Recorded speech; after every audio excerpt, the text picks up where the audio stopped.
Nós estamos enfrentando uma fase muito difícil na Igreja do Senhor Jesus Cristo.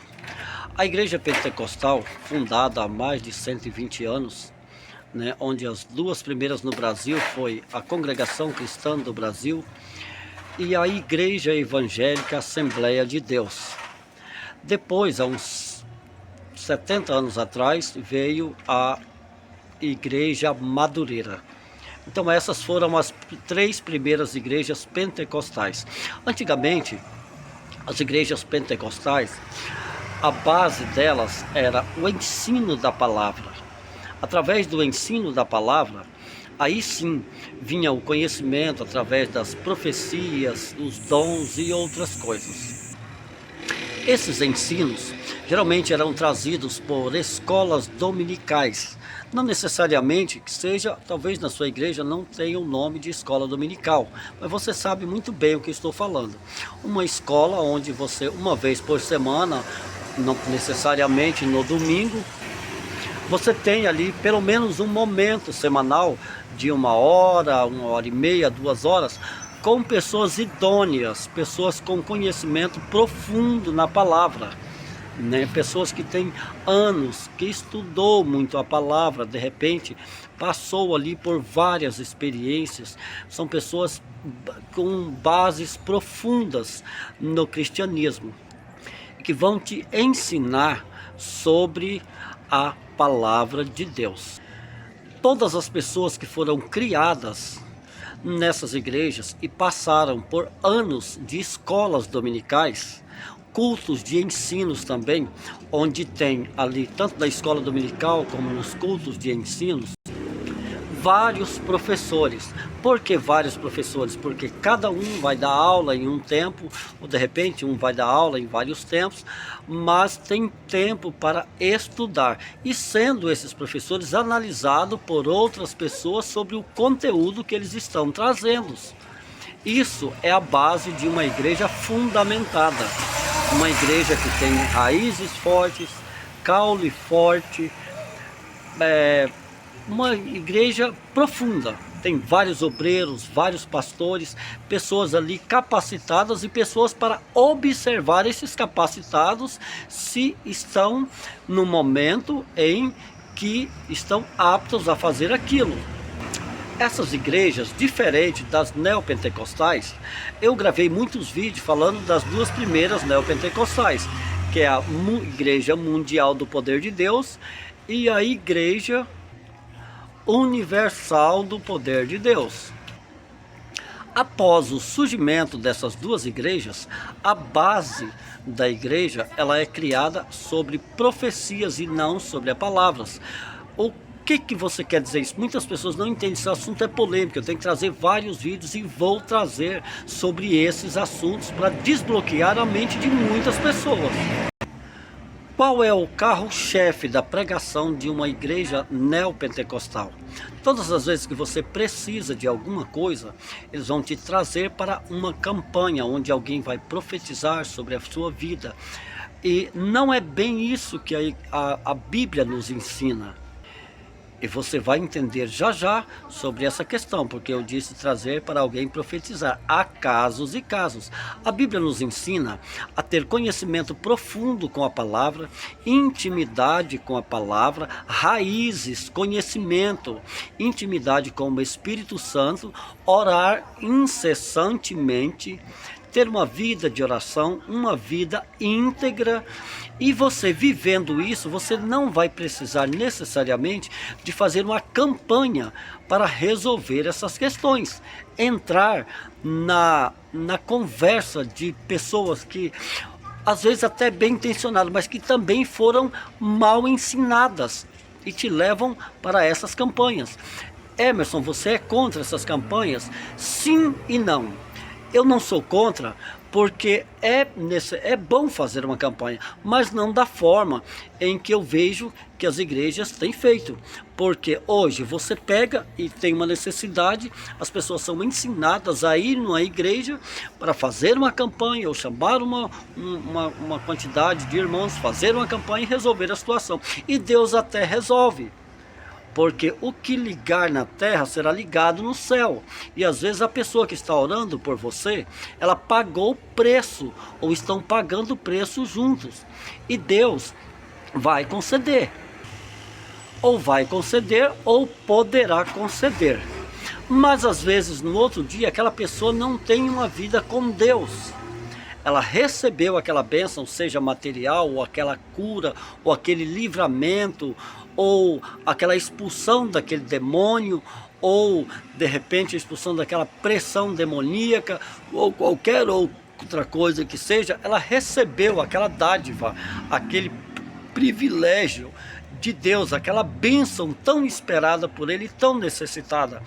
E isso é muito bom, mas ele não foi levado a ter uma vida com Deus baseada na palavra, para que das próximas vezes ele seja capacitado a, quando precisar, ir direto a Deus, falar com Deus, até comunicar com os irmãos e simplesmente determinar, não precisar necessariamente entrar numa campanha.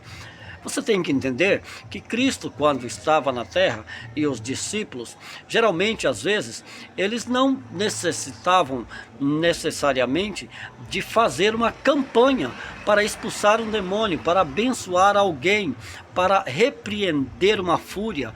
Eles simplesmente oravam ali, apresentavam a Deus, e às vezes uma oração curta, às vezes apenas uma palavra. Por quê? Porque eles já tinham uma vida de jejum, oração, intimidade com o Pai, com o Filho, com o Espírito Santo e com a palavra. Uma vez que você tiver essas coisas, você não necessariamente vai precisar de estar entrando em campanhas desse tipo. A maioria dessas campanhas, você já observou que são para angariar dinheiro? E nem todas, porque tem algumas que não, mas mesmo assim, às vezes você vai, recebe aquela bênção, e quando você não tem uma preparação para aquela bênção, o que vai acontecer? Aquilo pode se tornar uma maldição. Principalmente quando se trata de dinheiro ou outras coisas, porque amanhã você vai falar, quando eu precisar, eu vou fazer uma outra campanha, e aí você se esquece de Deus. Às vezes você que está ouvindo fala, mas eu não sou assim, não me esqueci de Deus. Mas talvez você está levando pessoas a isso. Eu ultimamente estou falando com o máximo de pessoas que eu puder, para que quando entrar numa igreja, observe bem. Se naquela congregação ela já tem 10, 20 anos e aquele pastor não conseguiu formar obreiros, não conseguiu formar pastores, não conseguiu fazer com que você mude de um estado para outro em conhecimento da palavra e não só em profecias. Quem está falando é uma pessoa que de vez em quando não vou ser modesto aqui, por muitas vezes foi usado em profecias, revelações, discernimento, visões, mas eu não vou espiritualizar isso aqui. Nada disso tem mais valor do que a palavra de Deus. A palavra de Deus diz, e conhecereis a verdade vos libertará. Essa verdade, ela vem pelo conhecimento da palavra. Se na tua igreja não tem um culto específico por semana para falar sobre palavras, eu vou falar escola dominical, mas tipo escola dominical, onde tem ali pessoas preparadas para aquilo, não pessoas novas, sem muito conhecimento, que você vai fazer perguntas, ele não tem respostas para você. Não, aí você é um leigo tentando ajudar o outro. É tanto que você pode observar que muita gente às vezes não gosta de uma igreja que tem raiz profunda, com pessoas idôneas, com pessoas que têm ali vários obreiros, vários pastores para monitorar. É preciso monitoramento. Temos que entender que nós estamos lidando com batalha espiritual e toda a vida precisou de ter monitoramento. Quando os discípulos estavam na terra, uns monitoravam o outro. Agora você entra numa igreja onde tem só um apóstolo, ou de repente um pastor ali, um ministério que só tem aquela pessoa na frente e não tem ninguém para monitorá-lo. Quando eu digo, às vezes você vai dizer, mas tem alguém para monitorar. Tem várias pessoas idôneas ali em volta para auxiliar. Deixa eu te fazer uma pergunta. Você sabia que todos nós passamos por crises em várias áreas? Às vezes por problemas de saúde, às vezes por ataques espirituais. E quando se trata de um líder, ele passa por muitas lutas, muitos ataques espirituais. Então, eu não estou dizendo para que se você está num ministério pequeno, você saia ou não. Mas você observa se aquele líder está focado em profecias ou em formar outros líderes. Porque ele tem que ter essa visão. E muitos líderes, eles até não formam porque tem medo de alguém ultrapassá-lo. Tem medo de alguém estar na frente, tem medo de alguém tomar o ministério, mas não é isso. Nós não devemos temer isso. Se é Deus quem colocou ele ali, ele tem que ter capacidade de formar outros líderes para ombrear. De repente ele precisa de descansar, precisa de tirar umas férias. Tem gente que fala que crente não tira férias. É claro que quando ele tirar férias, ele vai falar das coisas de Deus lá também, mas ele precisa de desfocar um pouco. Temos que entender que ele adoece uma hora, temos que entender que às vezes ele passa crise financeira, às vezes ele passa crise psicológica, entra em depressão, passa crise no relacionamento, mesmo que tenha um relacionamento bom. Por isso, muitos líderes têm se cansado, porque não tem tempo para a família, não tem tempo para a esposa. Por quê? Porque o ministério está crescendo, ele não formou líderes e não tem como sair dali, não tem substituto, não tem obreiros idôneos capacitados, não tem pastores idôneos capacitados para auxiliá-lo. E alguns não formam líderes. O que eu vou ficar fazendo no ministério desse, que às vezes tem 10 anos, 20 anos e não formou líderes? Alguma coisa está errada com esse pastor. Ou ele não é capaz, ou ele está com medo. E isso é um problema muito sério hoje. E o que está acontecendo? Muitas das igrejas pentecostais, para sobreviverem, quando o líder não consegue ter confiança na pregação da palavra para atrair pessoas, para preparar pessoas, para edificar pessoas, e principalmente quando se trata da área financeira, porque a igreja tem que pagar isso, pagar aquilo, ele não confia que se ele andar íntegro com Deus, ele não precisa nem fazer campanhas de prosperidade para outras pessoas, para também trazer prosperidade para a igreja. Ele precisa de trazer o ensino e às vezes com 2 palavras falar a necessidade para a igreja, e o próprio Senhor Jesus Cristo vai tocar no coração de alguém e não vai faltar providência. Você está entendendo o que eu estou falando? Mas aí, quando tem qualquer crise na igreja, tem que fazer uma campanha da prosperidade ou uma campanha disso para arrecadar. As campanhas elas têm sido dadas outros nomes, mas na verdade é isso. Eu já vi cada aberrações e isso tem me deixado muito triste, porque é falta de confiança desses líderes. E quem sofre é eu ou você que está nesse ministério. Se você observou essas coisas no teu ministério, meu amigo, quando você sair, você já notou, você que já passou por várias igrejas, que toda igreja que você sair, vai ter um monte de gente, alguns até vindo com profecia, dizendo, você vai sair, mas vai voltar? Eu acredito que lá de vez em quando, isso vem como profecia mesmo. Mas você já notou que todo lugar tenta, se não, faz uma retrospectiva aí, se você já passou em várias congregações, se isso não aconteceu com você. E aí você fica com medo de sair, porque você vê aquilo como uma coisa, se eu sair daqui, Deus vai me provar. Negativo, você não saiu do meio do povo, você não pode sair e ficar sozinho.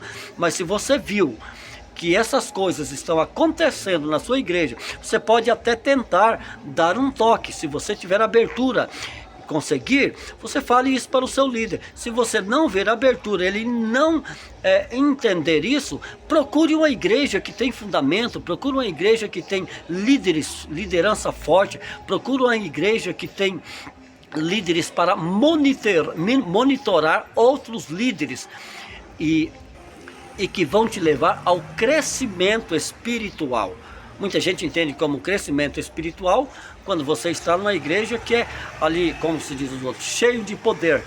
Fora que os louvores que se tocam nessa igreja, hoje praticamente algumas já esqueceram até dos louvores da harpa.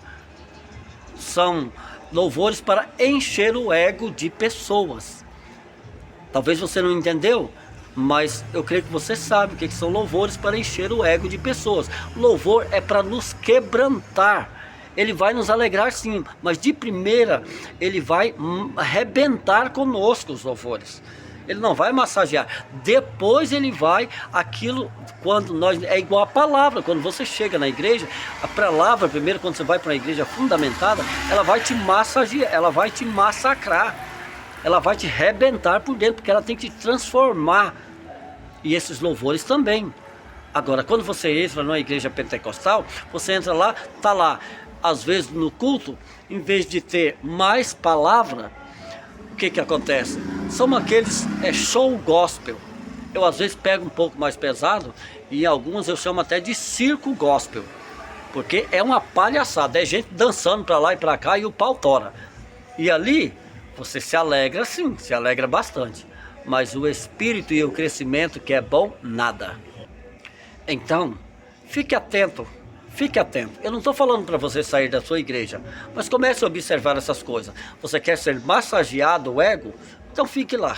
Agora, você não quer ser massageado? Observe essas coisas.